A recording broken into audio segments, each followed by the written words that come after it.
स्वागत है आप सभी का हमारे इस YouTube चैनल डिटेक्टिव दास्तान में। तो आज के इस एपिसोड में लव, सेक्स, ब्लैकमेलिंग और मर्डर की एक ऐसी कहानी लेकर आए हैं जिसे सुनने के बाद आप दंग रह जाएंगे। कहानी है नेपाल से सटा यूपी का छोटा सा गांव सिद्धार्थ नगर का। शहर में एक ब्यूटी पार्लर है जिसे सोनी गुप्ता चलाती है। सोनी के पार्लर में काम करने वाली शिखा रोज की तरह पार्लर पहुंचती है। इस रोज पार्लर में एक प्रशांत नाम का शख्स भी मौजूद था। शिखा हैरान थी कि आखिर लेडीज पार्लर में किसी मर्द का क्या काम हो सकता है। यही वजह थी कि शिखा ने पार्लर की मालिक सोनी को हैरानी से देखा। सोनी ने तपाक से बोला, शिखा ये मेरे पति प्रशांत है, इनकी भी पास में ही शॉप है। प्रशांत ने गौर से शिखा को देखा और फिर पार्लर से बाहर चला गया। अब अक्सर प्रशांत किसी न किसी बहाने से पत्नी सोनी के पार्लर जाने लगा। वो शिखा से बातचीत करने लगा। देखते ही देखते दोनों में आंखें चार हुई। दोनों में धीरे धीरे नजदीकियां बढ़ने लगी और एक दिन प्रशांत ने शिखा को कमरे पर बुला लिया। शिखा झिझकते हुए प्रशांत के कमरे में पहुंच गई, किसी भी खतरे से बेखबर। इस बात से बेखबर कि दोनों के बीच जो भी हो रहा है उसे एक तीसरी आंख भी देख रही है। यहाँ शिखा और प्रशांत के बीच जिस्मानी रिश्ते बने और ये सब कैमरे में कैद हो रहा था। तारीख 21 फरवरी थी। सुबह का वक्त।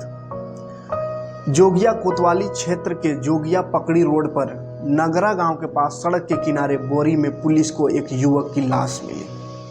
मौका मुआयना करने पर पता चला कि मरने वाले के सिर और चेहरे पर चोट का निशान है। पुलिस ने जांच शुरू की तो पता चला कि भीमापार इलाके में रहने वाला 35 साल का प्रशांत कुमार 4 दिन से घर से लापता था और परिजनों ने थाने में गुमशुदगी की रिपोर्ट भी दर्ज करा रखी थी। प्रशांत की मां ने बेटे की लाश की शिनाख्त की। मां ने पुलिस को बताया कि प्रशांत के उसके पत्नी सोनी से रिश्ते खराब थे। पुलिस ने शव को पोस्टमार्टम के लिए भेज दिया और जांच शुरू कर दी। पुलिस ने जांच शुरू की तो घटना स्थल के 3 किलोमीटर दूर बिनैका गांव के पास प्रशांत की बाइक भी लावारिस हालत में मिल गई। गुमशुदगी से लेकर बाइक और लाश का मिलना, ये 3 अलग अलग इलाके थे। पुलिस के समझ में ये तो आ रहा था कि हो ना हो कातिल बेहद चालाक है। उसने पुलिस को गुमराह रखने में कोई कसर नहीं छोड़ी है। इसी बीच एसपी प्राची सिंह ने सर्विलांस टीम को प्रशांत के मोबाइल नंबर के कॉल डिटेल निकालने को कहा। प्रशांत के कॉल डिटेल से पता चला कि उसके फोन पर आखिरी कॉल शिखा नाम की लड़की की थी। फिर क्या था, पुलिस ने तुरंत शिखा को हिरासत में ले लिया। पुलिस ने शिखा से सख्ती से पूछताछ की तो कत्ल की खौफनाक कहानी सामने आई। पुलिस के पूछताछ में शिखा ने खुलासा किया कि प्रशांत कुमार गुप्ता के साथ उसके अवैध संबंध थे।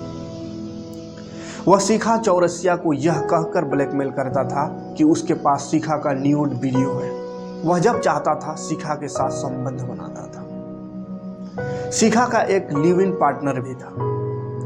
शिखा के लिव इन पार्टनर विजय गुप्ता को जब प्रशांत की ब्लैकमेलिंग का पता चला तो उसने शिखा के साथ मिलकर प्रशांत को हमेशा हमेशा के लिए खत्म करने का प्लान बनाया। हैरानी की बात यह है कि विजय गुप्ता को उसके पड़ोसी आयुष ने बताया कि प्रशांत के उसकी मां के साथ भी अवैध संबंध थे। आयुष को शक था कि प्रशांत उसकी मां को भी ब्लैकमेल कर संबंध बनाता था। अब 2 दुश्मन एक साथ मिल चुके थे। मौके की तलाश थी। 17 फरवरी को शिखा ने प्रशांत को अपने किराए के फ्लैट पर बुलाया, जहां आयुष और विजय पहले से मौजूद थे। जैसे ही प्रशांत ने शिखा से अंतरंग संबंध बनाने की कोशिश की, विजय गुप्ता ने गमछे से प्रशांत का मुंह बंद कर दिया। आयुष ने प्रशांत के सिर पर लोहे की रॉड से ताबड़तोड़ वार की। दोनों ने गमछे से प्रशांत का गला तब तक घोंटा जब तक उसकी जान नहीं निकल गई। कत्ल के दौरान शिखा ने प्रशांत के दोनों पैर जकड़े हुए थे। रात में ही दोनों ने मोटरसाइकिल से लेकर प्रशांत के लाश सड़क किनारे फेंक दी। पुलिस ने शिखा की निशानदेही पर शिखा के कमरे से हत्या में प्रयुक्त रॉड बरामद कर लिया। शिखा के रूम में खून के धब्बे भी मिले।